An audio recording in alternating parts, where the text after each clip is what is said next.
as one of the DepEd practices, viewed as a group of teachers who engage in collaborative learning sessions to solve shared challenges encountered in school or in the classroom, to be more specific.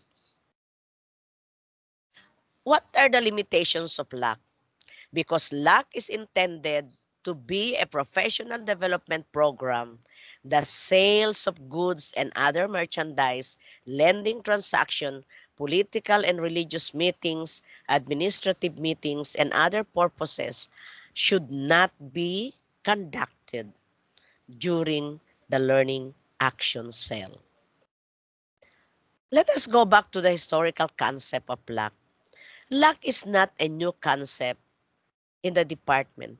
In fact, in 1985, when the department is still Ministry of Education, we already have the LAC.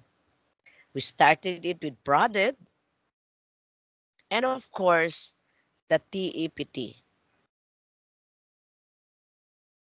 Then it was revived in 2010 through DepEd Order number 87. If you remember the National English Proficiency Program for Elementary, which I spearheaded, also used Learning Action Cell as a modality for continuous professional development. In 2015, through DepEd Order number 12, we also have reintroduced Learning Action Cell as a modality for continuous professional development program using the early language literacy and numeracy.